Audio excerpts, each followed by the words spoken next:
Once upon a time in the land of Canaan, there lived a young man named Joseph.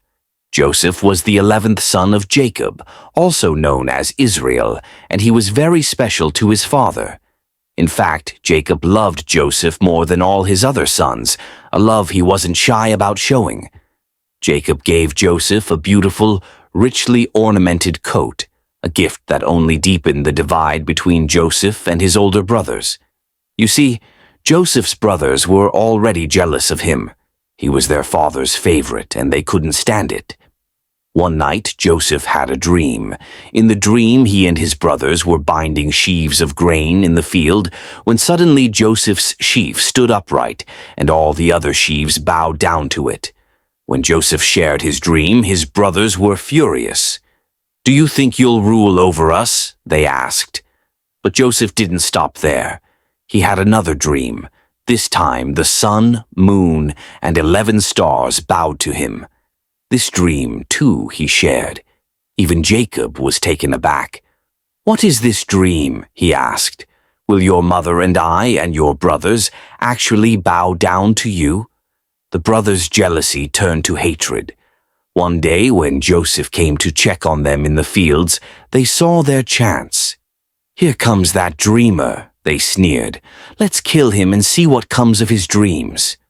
But Reuben, the eldest, intervened. "Let's not shed blood," he said. Instead, they threw Joseph into a dry well, planning to leave him there. As they sat eating, a caravan of Ishmaelite traders passed by. Judah, one of the brothers, had an idea. "Why kill him when we can sell him? He's our own flesh and blood, after all." The brothers agreed and sold Joseph for 20 pieces of silver. Joseph was taken to Egypt as a slave. To cover their tracks, the brothers dipped Joseph's coat in blood and showed it to Jacob, saying they'd found it. Jacob was devastated. He believed his beloved son had been killed by a wild animal. Meanwhile, in Egypt, Joseph was sold to Potiphar, an officer of Pharaoh. Even in hardship, Joseph remained faithful to God, and his integrity did not go unnoticed. Potiphar trusted him with his entire household. But trouble found Joseph again. Falsely accused by Potiphar's wife, he was thrown into prison. Yet even there, God was with him. Joseph interpreted dreams for 2 of Pharaoh's servants and asked one of them to remember him when released. But years passed and Joseph remained forgotten until Pharaoh himself had troubling dreams. Pharaoh's dreams were a warning from God about 7 years of plenty, followed by 7 years of famine. Joseph advised Pharaoh to store grain during the good years to prepare for the bad ones. Impressed by Joseph's wisdom, Pharaoh made him second in command of all Egypt.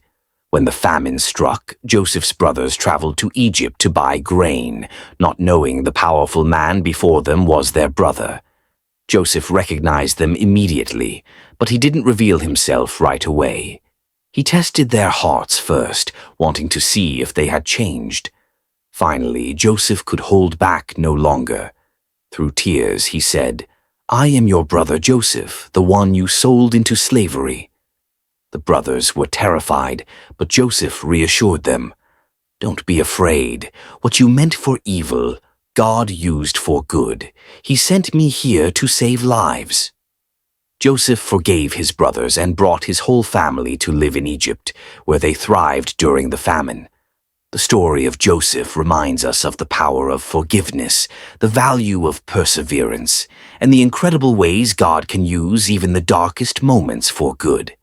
Thank you for joining us for this story of hope, faith, and redemption.